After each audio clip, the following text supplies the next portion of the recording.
Magandang gabi mag-aaral. Ngayong araw ay tatalakayin natin ang mga 6 na makrong kasanayan. Una nito ay ang pagbasa.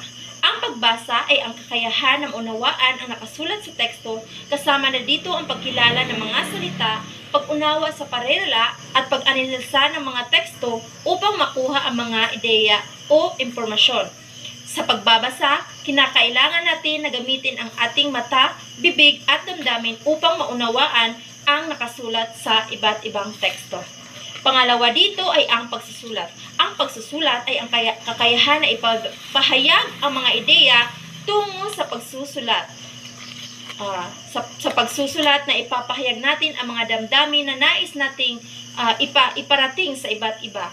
Sa pagsusulat, ang pagsusulat ay nagagamit natin sa iba't ibang larangan. Tulad na dito ang pag-a-apply sa trabaho o kaya paggawa ng mga excuse letter para sa ating paralan kung tayo man ay liban sa klase. Ang pangatlo naman, kasanayan ay ang pakikinig. Ang pakikinig ay ang pag-unawa, ang kakayahan na maunawaan ang mga sinasalitang wika at kasama dito ang pakikilala sa mga tunog at pag-unawa sa mga salita at pag-analisa ng mga sinasalita upang makuha ang ideya at impormasyon. Pang-apat ay ang pagsasalita.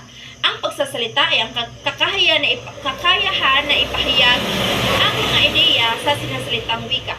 Kasama dito ang paggamit ng mga gramatikab at bantas at mga salita upang maunawa at malinaw na lohikal at epektibong pakikipagkomunikasyon. Sa pagsasalita na ipapahayag natin ang ating mga saloobin o mga ibig nating iparating sa ating kapwa-tao. Panglima ay ang panunood. Sa panunood ay nagbibigay ng pagkakataon na mapaunlad ang ating pakikinig sa pagtuon sa mga visual o audio o sa mga telebisyon. Matututo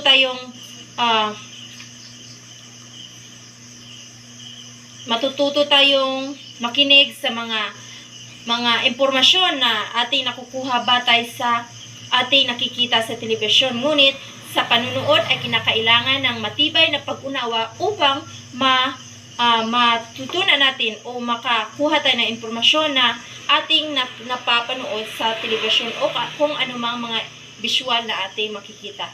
Ang panghuli ay ang pananaliksik. Ang pananaliksik ay isang sistematiko na proseso na paghahanap ng impormasyon. Ang pananaliksik ay ang nagbibigay sa atin ng kaalaman upang matuklas ang mga bagay-bagay batay sa ating kuryosidad. May dalawa tayong gamit sa pananaliksik. Ito ay tinatawag na survey o interview. Sa survey ay gumagamit tayo ng mga papel. Sa pamamagitan nito, nakakakuha tayo ng mga datos na kinakailangan natin batay sa ating pananaliksik. Ang pangalawa ay ang interview na kung saan gumagamit tayo o nagpapaunlak tayo ng bisita upang magsagot sa ating mga katanungan batay sa ating mga kuryosidad. Yan lamang po ang ating 6 na makrong kasanayan. Maraming salamat.